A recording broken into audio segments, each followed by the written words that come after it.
আমি প্রথমেই সিআইটিইউ কলকাতা জেলা দ্বাদশ সম্মেলন,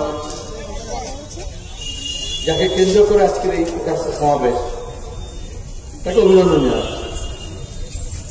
যেভাবে এখানে আমি সকালেও এখানে চোখের ডাক্তার দেখাতে গিয়েছিলাম, যেভাবে সাজানো হয়েছে লাল ঝান্ডা দিয়ে গোটা ঢাকুরিয়া ব্রিজ এলাকা, আমার দেখে গর্ববোধ হচ্ছিল।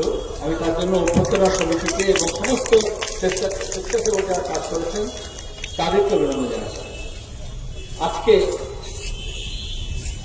22শে শ্রাবণ, 8ই আগস্ট, আমার দুই প্রিয় ব্যক্তিত্ব তার প্রয়াণ দিবস। 22শে শ্রাবণ রবীন্দ্রনাথের এবং অদ্ভুত সমাপতন বুদ্ধদেব ভট্টাচার্যের প্রয়াণ দিবস। আমি তাদের দুজনকে শ্রদ্ধা অবনত চিত্তে স্মরণ করছি।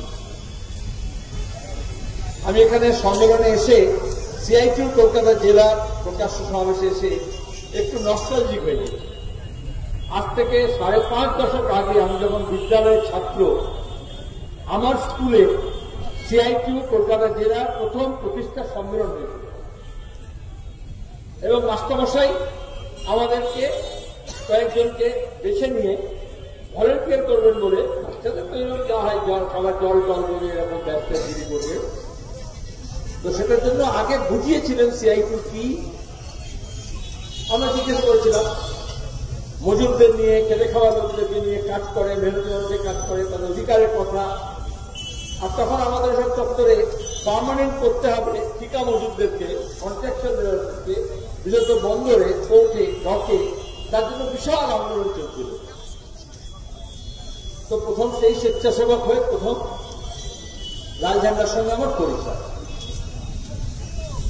দ্বিতীয়ত, এখানে অনেক বক্তা বলে দিয়েছেন, অনেকগুলো বিষয় চলে এসছে। কালকেই রাত পোহালে আমরা জানি কিরকম ভোর রাতে আজই করে ওই ডাক্তারি পোস্ট গ্রাজুয়েটের ছাত্রী ডাক্তার, তাকে নির্যাতন করা হয়েছিল নৃশংসভাবে, গণধর্ষণ করা হয়েছিল এবং খুন করা হয়েছিল। 1 বছর ঘুরতে চলল। আগামীকালও অভয়ার মঞ্চ, চিকিৎসক সংগঠন, তারা নানান ধরনের কর্মসূচি ঘোষণা করেছেন। এখানে আপনারা অসংখ্য মানুষ, বিরত মহিলারা, বিরত অল্প বয়সীরা, তারা বিচার চেয়ে সমবেত হয়েছিলেন, সোচ্চার হয়েছিলেন। নিরাপত্তা চেয়ে মহিলারা রাস্তায় নেমেছিলেন। তাদের হক, তাদের অধিকার প্রতিষ্ঠার জন্য তারা সোচ্চার হয়েছিল। আর ওই নির্যাতিতার পরিবার যাতে বিচার পায় তার জন্য লড়াই হয়েছিল। লড়াই জারি আছে, লড়াইকে আবার জোরদার করতে হবে। আপনারা দেখেছেন দিল্লির বুকে 2 দিন ধরে গিয়ে অপেক্ষা করেছেন পরিবার, যেখানে তো নির্যাতন হয়েছে। তারপর কেউ কেউ মনে করে ঘটনা হলেই কলকাতা পুলিশ, পুলিশ কমিশনার, স্বাস্থ্য দপ্তর, তৃণমূল কংগ্রেস যা করেছে সুবিদিত। এটা একটা ঘটনা নয়, যত সিরিজ আছে 2011 সালের পর থেকে এই ধরনের ঘটনার সুবিচার হয়নি। ধামাচাপা দেওয়ার চেষ্টা করা হয়েছে, আর অপরাধীদের বুকের পাটা বেড়ে গিয়েছে। আর আজকে আমাদের রাজ্য যারা ছিল নারীদের মর্যাদা প্রশ্নে সর্বোচ্চ জায়গায়, আজকে সর্বনিম্নে পৌঁছেছে। এটা হচ্ছে মমতা ব্যানার্জির অবদান, তৃণমূলের অবদান। আজকে তৃণমূলের পরিবারের মেয়েরাও নিরাপদ নয়। তৃণমূল ছাত্র পরিষদ করে যে মেয়েটি, তাকেও আমরা দেখেছি সাউথ ক্যালকাটা ল কলেজে। তৃণমূলের নেতা অভিষেক মমতার পৃষ্ঠপোষকপ্রাপ্ত ধর্ষক কি ব্যবহার করেছে, আর তাকে কিভাবে সাজিয়ে গুজিয়ে নেতা বানানো হয়েছে, কর্মচারী বানানো হয়েছে, দণ্ডমুণ্ডের কর্তা বানানো হয়েছে। এটাই তো থ্রেট কালচার। আচ্ছা, এটা কলকারখানায়ও আছে, যেমন স্কুল, কলেজ, হাসপাতালে আছে। এটা পাড়া মহল্লার বস্তিতেও আছে। আর এখন এই যে আপসের নাম করে আপনার পাড়া, আপনার সমাধান করে আমার টাকা পয়সা বন্দোবস্ত করেছেন। আমাদের বিকেন্দ্রীকরণের কথা বলেছিলাম, তারপরে পুর ব্যবস্থা পঞ্চায়েত ব্যবস্থা গড়ে তুলেছিলাম ঢেলে। আর এসব কাজ করার কথা হচ্ছে পুরসভা পঞ্চায়েতে, সেটা চিফ সেক্রেটারি আর আইপ্যাককে দিয়ে বুথ ভিত্তিক তৃণমূলের ভোট করানোর জন্য, রিগিং করার জন্য, মস্তানি করার জন্য ঘুষ দিয়ে বুথ খরচ দেওয়া হচ্ছে। যেখানে জল জমেছে সেখানে সরকার নেই, যেখানে জলে ডুবে বিরাটিতে বাচ্চা মারা গেল সেখানে সরকার নেই, যেখানে পথশ্রীর নাম করে বিজ্ঞাপন দিয়ে রাস্তাঘাটগুলো হতশ্রী হয়েছে সেখানে সরকার নেই। আর এখন আইপ্যাককে দিয়ে আমার আপনার টাকায়, ট্যাক্সের টাকায় আমাদের দেশের সংশোধিত সংবিধান অনুযায়ী এ কাজ রাজ্য সরকার করতে পারে না। আর চিফ সেক্রেটারিকে সাজিয়ে গুজিয়ে বসিয়েছেন। এগুলো যেটা থার্ড টায়ার গভর্নমেন্ট, তাহলে মমতা ব্যানার্জি জোর করে বুথ দখল করে, মস্তানি করে, পুরসভা পঞ্চায়েত দখল করে আজকে তার অপদার্থতা স্বীকার করছেন। এই থ্রি টায়ার গভর্নেন্সের মধ্যে যেটা স্থানীয় স্বায়ত্তশাসন সেটা নেই, পুরসভা নেই, পঞ্চায়েত নেই, থাকলেও চোরাবাজির জন্য আছে, বেআইনি কাজ কারবারের জন্য আছে, লুটতরাজের জন্য আছে, কিন্তু উন্নয়নের কাজের জন্য নেই। সেটা হাওড়া কলকাতার চেহারা দেখে বোঝা যায়, খুব বেশি গ্রামে যেতে হবে না।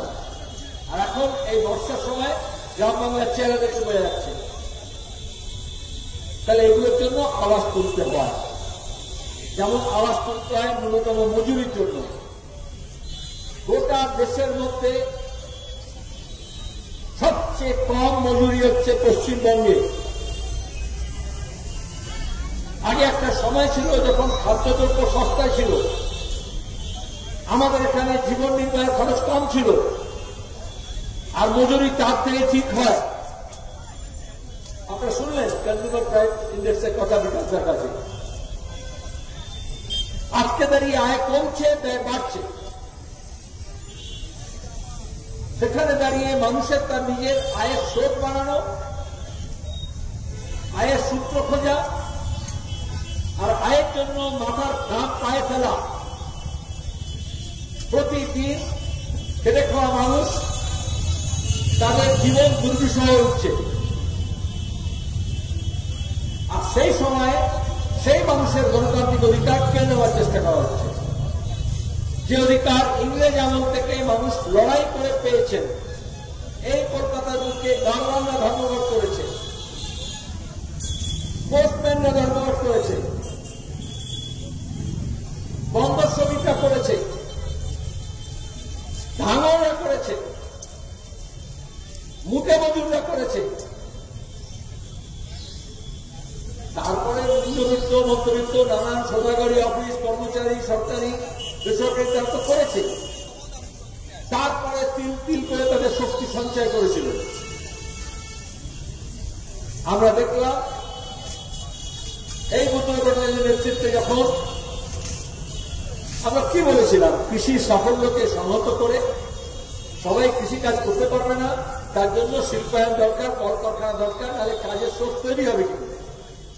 আমাদের এ রাজ্যের শিক্ষিত, দক্ষ, অদক্ষ, অর্ধদক্ষ শ্রমিক, আমাদের তরুণ প্রজন্মের মেধা, বুদ্ধি, শিক্ষা, বুদ্ধি, সেগুলো যাতে এই রাজ্যকে গড়ার জন্য কাজে লাগে।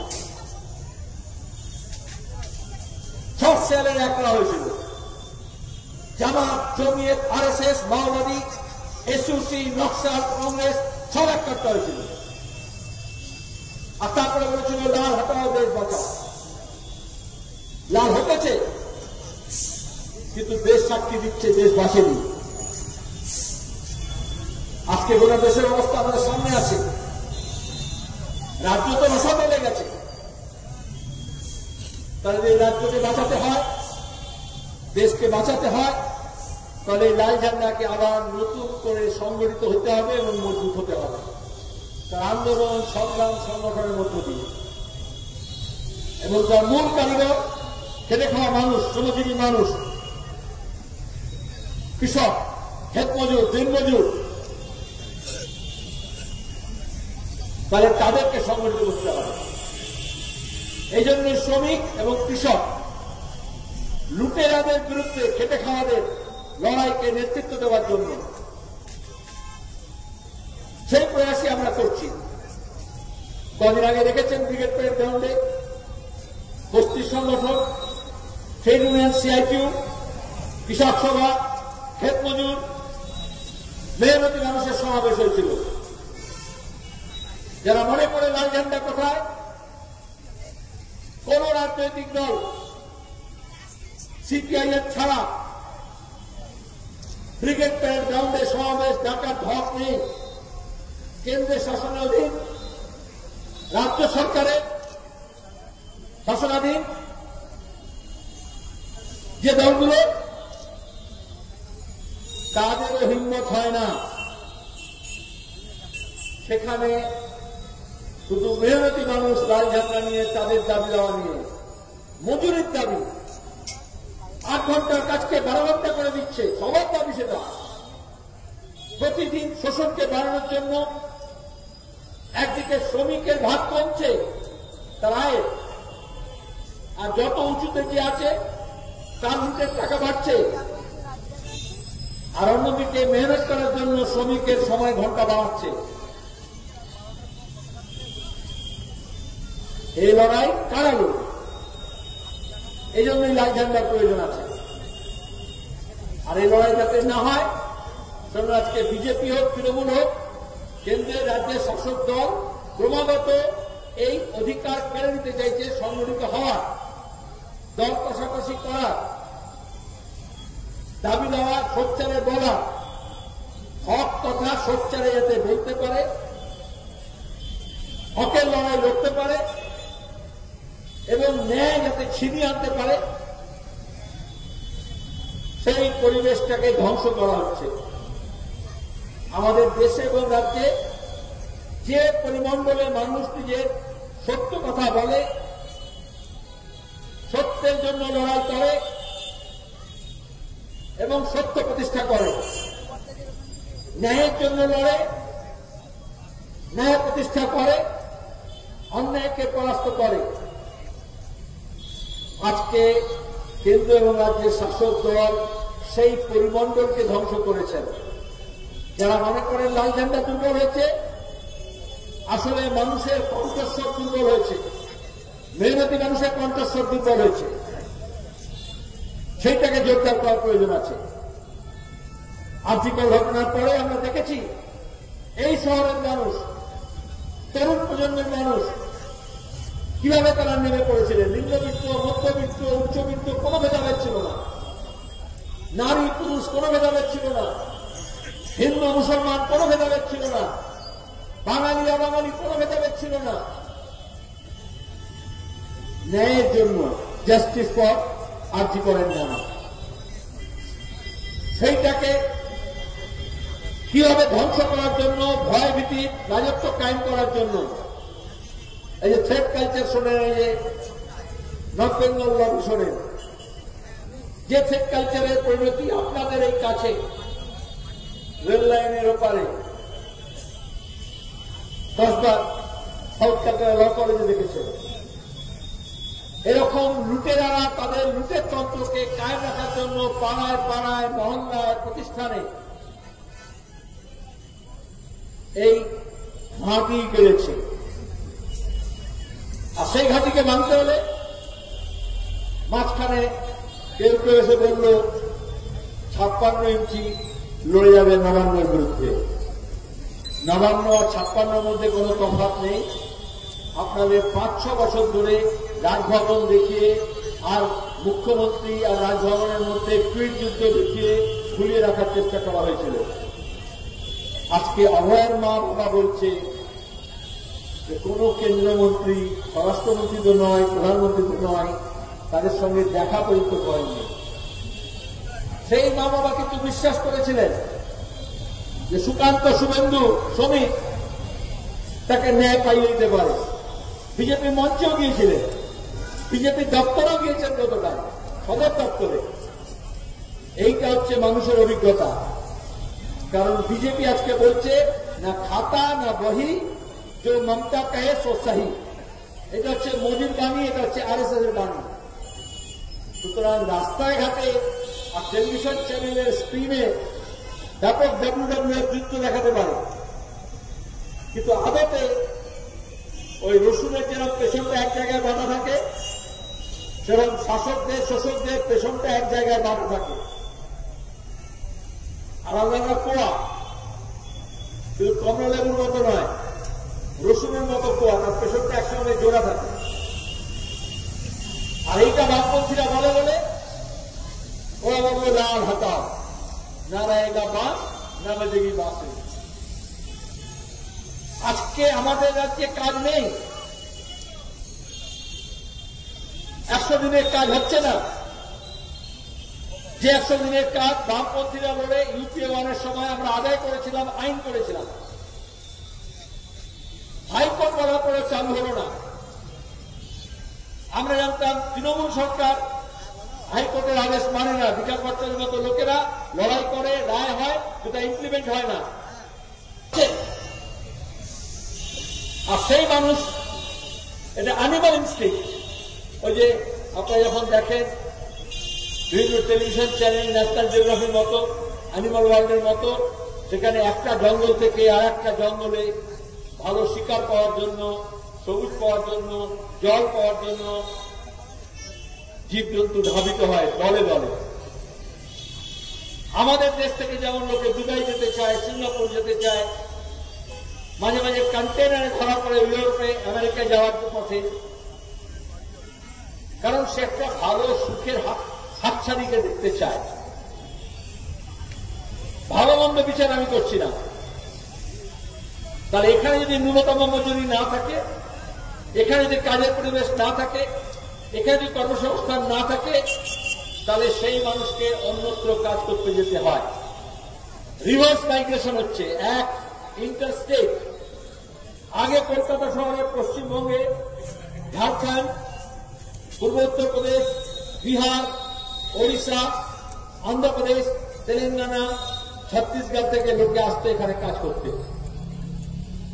এখন মমতা ব্যানার্জির দৌলতে এখানকার লোক মহারাষ্ট্র, কেরালা, তামিলনাড়ু, অন্ধ্র, তেলেঙ্গানা, রাজস্থান, দিল্লি, এমনকি বিহারে যাচ্ছে কাজ করতে। আমরা চেয়েছিলাম শিক্ষা ইনভেস্ট করতে, বামফ্রন্ট এসে অব্দি 12 ক্লাস পর্যন্ত অবৈতনিক করেছিল, কারণ আমাদের শিক্ষিত মানুষ দরকার। শিক্ষা একটা লং টার্ম ইনভেস্টমেন্ট। আজকে কেন্দ্র এবং রাজ্য সরকার পরিকল্পিতভাবে শিক্ষাকে ধ্বংস করছে, ড্রপআউট হচ্ছে, স্কুল বন্ধ, মাদ্রাসা বন্ধ, আর তারা সস্তা শ্রম হিসেবে অন্যত্র যাচ্ছে। তাহলে আমরা চেয়েছিলাম মেধার চাষ হোক, দক্ষতা বাড়ুক। আগে বাংলার মানুষ চার্টার্ড অ্যাকাউন্টেন্ট, ইঞ্জিনিয়ার, ডাক্তার, উকিল, মেডিকেল রিপ্রেজেন্টেটিভ, সেলসম্যান, এইভাবে বিভিন্ন পেশা নিয়ে যেত। এখন মাটি ভরতে যাচ্ছে, গাড়ি মুছতে যাচ্ছে, টয়লেট পরিষ্কার করতে যাচ্ছে, রান্না করতে যাচ্ছে, কুকুর চালাতে যাচ্ছে, শিশুদের দেখভাল করতে যাচ্ছে। কোন কাজই খারাপ না, প্রত্যেক কাজে মর্যাদা আছে, কিন্তু উন্নয়নের জন্য সাইনবোর্ডে লাগিয়ে আর বিকাশ হওয়া বলে এইভাবে কখনো মানুষের মর্যাদা হানি হয়নি। আর এখন বোঝা গেল তাদের নিরাপত্তাও নেই। আমাদের দেশে আইন আছে, আমি সিআইপি নেতৃত্বকে বলব, 1979 সালে আমরাই লড়াই করেছিলাম, তারপরে পার্লামেন্টে আইন হয়েছিল, এই আন্তঃরাজ্য যে শ্রমিকরা হবে, এক রাজ্য থেকে অন্য রাজ্যে যাবে, মাইগ্রেন্ট ওয়ার্কার্স, বিজেপি করে জবাব দিতে পারবে। আমাদের সংবিধানে লেখা আছে যৌথ তালিকায়, যেরকম রাজ্য তালিকা, কেন্দ্র তালিকা, যৌথ তালিকা, সেরকম কেন্দ্র তালিকায় লেখা আছে 81 নম্বরে যে এক রাজ্য থেকে অন্য রাজ্যে গেলে মানুষ, তার দায় এবং দায়িত্ব কেন্দ্র সরকারের, তার নিরাপত্তার দায়িত্ব কেন্দ্র সরকারের। আর আজকে কেন্দ্র সরকারে আসেন বজরং দল, বিজেপি, আরএসএস, রাজ্য সরকার, সেখানকার পুলিশ, এমনকি বিএসএফ, কেন্দ্রীয় পুলিশ। তারা যুদ্ধ ঘোষণা করেছে মেহনতি মানুষের বিরুদ্ধে। আর এখানে কিছু দালাল বোঝানোর চেষ্টা করছে বাংলাদেশি রোহিঙ্গা অনুপ্রবেশ নিয়ে গত 4 দশক ধরে বিজেপি হইচই করেছে। আমাদের বোঝানো হয়েছিল খোলা সীমানা আছে, সবাই চলে আসছে, টানাতারের বেড়া হলে আমাদের জমি 500 মিটার করে আন্তর্জাতিক সীমানা থেকে ছেড়ে দিলাম, টানাতারের বেড়া হলো, বিএসএফ এর ক্যাম্প হলো, কিন্তু আজকে দাঁড়িয়ে তাহলে অনুপ্রবেশে কে দায়ী? বর্ডার ম্যানেজমেন্টের দায়িত্ব জেলা পুলিশের সুপার আর বিএসএফ এর কমান্ড্যান্ট প্রত্যেক মাসে বৈঠক করে ঠিক করার কথা। সেখানে গরু পাচার হচ্ছে, কয়লা পাচার হচ্ছে, ভাইপোর বাড়িতে টাকা যাচ্ছে, আর হিউম্যান ট্রাফিকিং হচ্ছে। আর যখন হিউম্যান ট্রাফিকিং এর কথা বলি, হিউম্যান ট্রাফিকিং, মেয়ে পাচার কাণ্ড আগে নেপাল থেকে, ভুটান থেকে, বাংলাদেশ থেকে মেয়ে পাচার হতো, আর এখন গোটা দেশে সবচেয়ে বেশি মেয়ে পাচার হচ্ছে পশ্চিমবঙ্গ থেকে। হরিয়ানায়, মহারাষ্ট্রে, দিল্লিতে যে কোনো বেশ্যালয় পতিলায় গিয়ে দেখবেন বাংলাভাষী। কার দায়িত্ব? কে দায়িত্ব নেবে? কে এই কথা বলবে? আর দেখেছেন কিভাবে প্রধানমন্ত্রীর যোজনাকে সামনে রেখে সাইনবোর্ড লাগিয়ে উত্তরবঙ্গে মেয়ে পাচার কাণ্ড এখন ধরা পড়েছে, এর আগে ধরা পড়েছে। যতগুলো শিশু এবং মহিলা পাচার কাণ্ড ধরা পড়েছে, কোন না কোনো বিজেপি নেতা, কোন না কোনো তৃণমূল নেতা যুক্ত।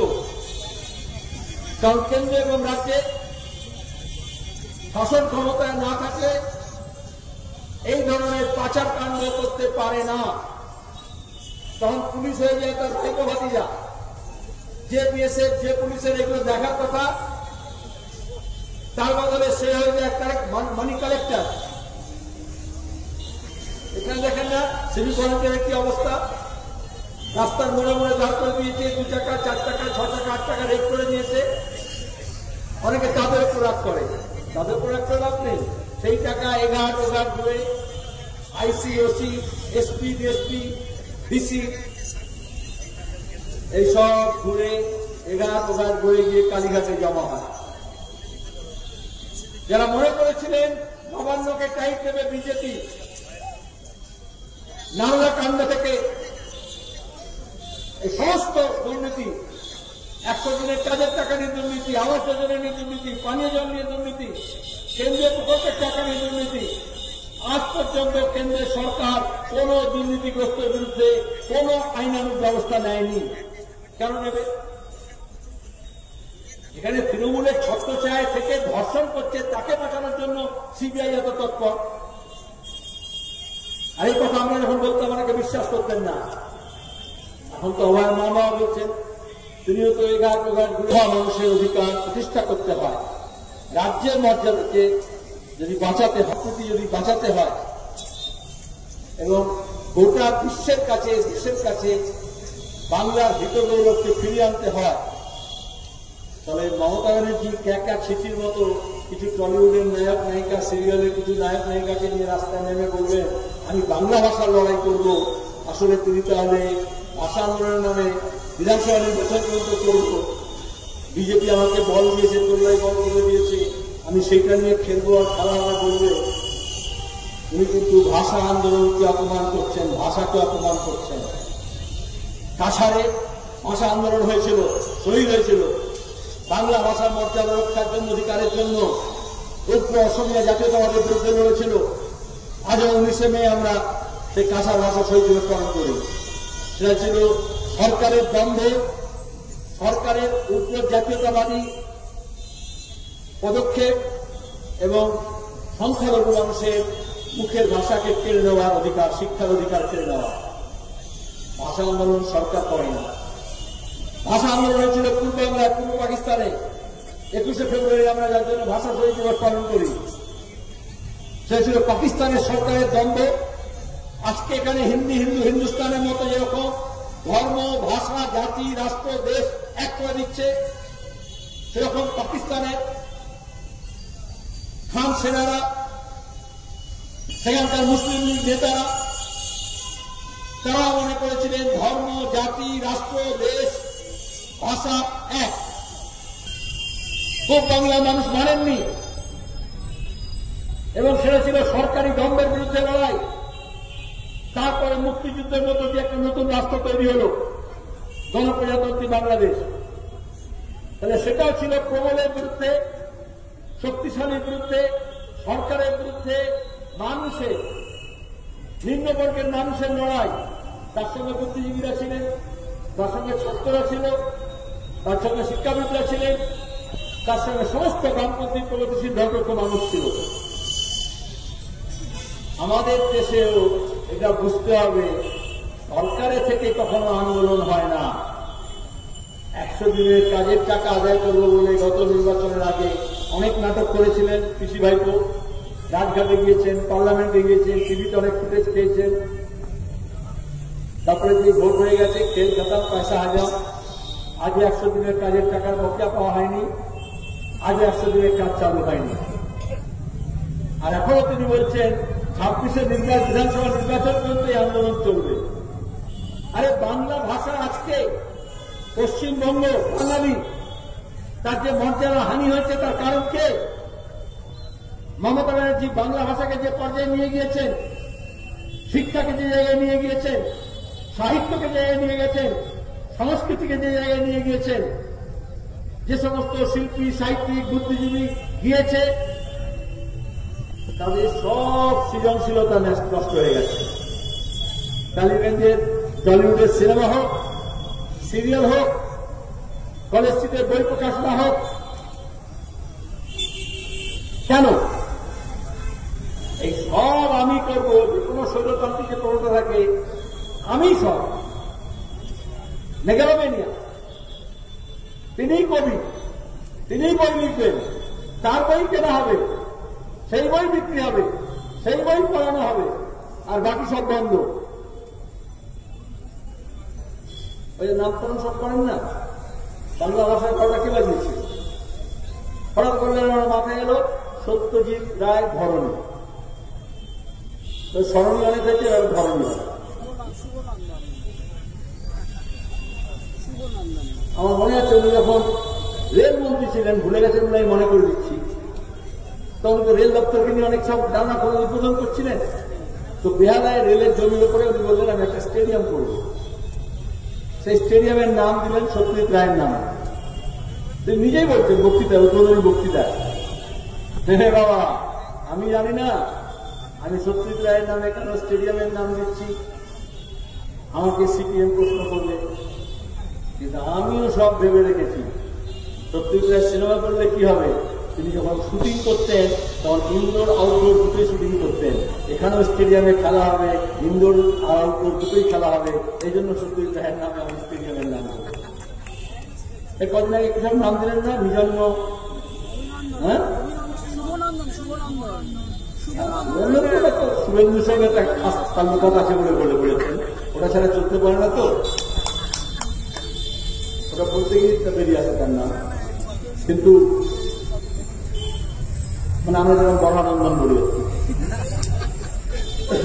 কিন্তু উনি নিজন্য আর সুজন্য এসব নাম দিলেন না। তাহলে আমি বলছি এই যে বিপন্ন, বাংলার যে বিপন্নতা তার কারণ কি? কতটা বিপন্ন হলে অমিত মালব্যের মতো যে মালব্য বাংলা ব্যাকরণের অব্যয় জানে না, সে ভাষাকে নিচ্ছে আমাদের। এই দুর্দশার কারণ কি? মমতা ব্যানার্জি বলেছিলেন বিজেপিকে নিয়ে এসে বামফ্রন্টকে ফেলার জন্য, সিপিএমকে উৎখাতের জন্য আমি মহাজোট করে লড়ব। আজকে এসআইআর এর নামে যেটা বলা হচ্ছে, এত বড় বিপত্তি তৈরি হচ্ছে। বিহারে আপনারা দেখবেন, এখানে সবাই 2002 সালে ভোটার লিস্টে কোথায় নাম আছে কার, যদি তার পরে কারণ নাম ওঠে তাহলে বাপ মায়ের, ঠাকুরদার, ঠাকুমায়, যাদের বিয়ে হয়ে গিয়েছে, আসামে গিয়েছিল কুচবিহার থেকে, আলিপুরদুয়ার থেকে, 55 বছর হয়ে গেছে, তাকে এখন নোটিশ ধরাচ্ছে তুমি ভারতীয় নাগরিক কিনা তার প্রমাণ দাও। 1994 সালে মমতা ব্যানার্জি এখন আপনার এই দক্ষিণ কলকাতার এমপি, তখন পার্লামেন্টে বক্তৃতা করেছেন যে বাংলাদেশি ভোটারদের নাম আছে ভোটার তালিকায়, সেটা বন্ধ করতে হবে। 2006 সালে বিধানসভা নির্বাচনের আগে তিনি স্পিকারের দিকে ছুড়ে দিয়েছেন ভোটার লিস্টের তারা, যেখানে সব বিদেশি নাম আছে, সেইগুলোকে না সরালে ভোট করতে দেব না। কার স্লোগান এটা? যারা বয়স্ক মানুষ আছেন জানবেন, 1978 সালে আসামের আজকের এই ঘটনার সূত্রপাত মঙ্গলদৈ বিধানসভা কেন্দ্রে উপনির্বাচন ছিল। সেখানে উগ্র অসমিয়া জাতীয়তাবাদের নামে বলা হয়েছিল বাংলাদেশি ভোটার আছে মঙ্গলদৈ বিধানসভা কেন্দ্রে, এবং যতক্ষণ না ভোটার লিস্ট থেকে নাম বার হবে মঙ্গলদৈ কেন্দ্রে বিধানসভার উপনির্বাচন করতে দেব না। তারপরে আসু, তারপরে জিপি, তারপরে বাঙালি খাদাও, তারপর অসমীয়া এবং বাঙালির মধ্যে ভাগাভাগি, বিভাজনের রাজনীতি। তারই শীর্ষে উঠে মমতার সঙ্গে হেমন্ত বিশ্ব শর্মা, জগদীপ ধনখড় দার্জিলিং এ জেলোতে যেখানে সব বৈঠক হয় না, এবার আগে করেছিলেন জেলোতে কেলো, ওইরকম দার্জিলিং এ রাজভবনে বৈঠক করেছিলেন কে হবে ভাইস প্রেসিডেন্ট। কোথায় যোগ থাকে বলেছেন, রসুনের পেছনটা আমি এমনি এমনি বলিনি। আজকে ভাইস প্রেসিডেন্ট পদত্যাগ করতে বাধ্য করেছে। তখন কিন্তু হেমন্ত বিশ্ব শর্মা, মমতা, আরএসএস, জগদীপ ধনখড়, বিজেপি, তৃণমূল সব এক লাইনে দাঁড়িয়ে আছে। সেই হেমন্ত বিশ্ব শর্মা বলছে এখন এই দুঃসাহস পায় যে জনগণনায় সেন্সাসে যদি কেউ মাতৃভাষা বাংলা লেখে তাহলে তাকে বিদেশি বলে গণ্য করা হবে। সবচেয়ে বেশি বিপদে পড়বে মহিলারা। আমাদের দেশের সংস্কৃতিতে, দক্ষিণ এশিয়ার সংস্কৃতিতে মেয়েরা বিয়ের পর নিজের বাড়ি থেকে উৎখাত হয়ে শ্বশুর বাড়িতে যায়। সবচেয়ে বেশি বিপর্যয় হবে আদিবাসী, তপশিলি, সংখ্যালঘু, দুর্বল অংশের মানুষ, যারা আনডকুমেন্টেড কমিউনিটি, যাদের অত ডকুমেন্টস নেই। আর এই জন্য লক্ষ লক্ষ মানুষ এখন দিশেহারা হচ্ছে। ভোটার লিস্ট শুদ্ধ করার কাজ সরকারের, কেন্দ্র এবং রাজ্য সরকারের দপ্তরের লোকজন মিলে করে। ইলেকশন কমিশন হচ্ছে আইন মোতাবেক দায়িত্বে।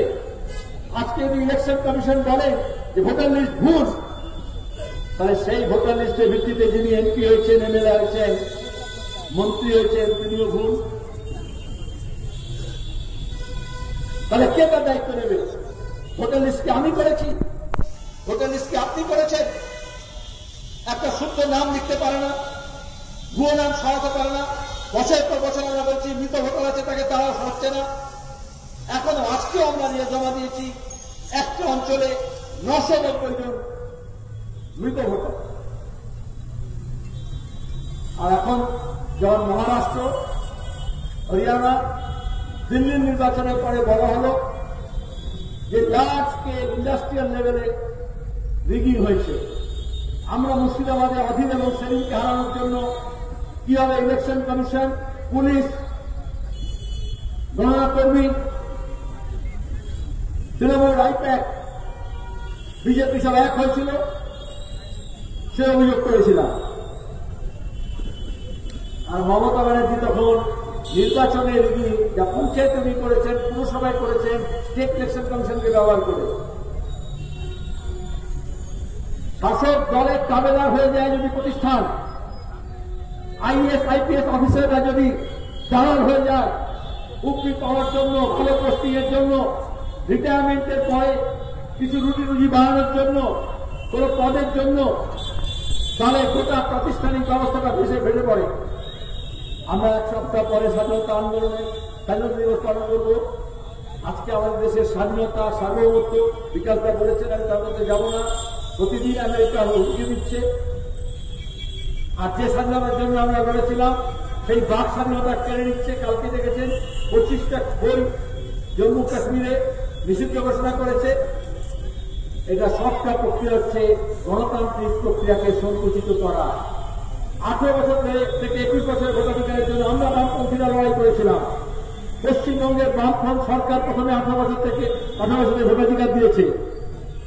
মহিলাদের ভোটাধিকার ছিল না, ভারতের ভোটাধিকার ছিল না, দলিত মানুষের ভোটাধিকার ছিল না।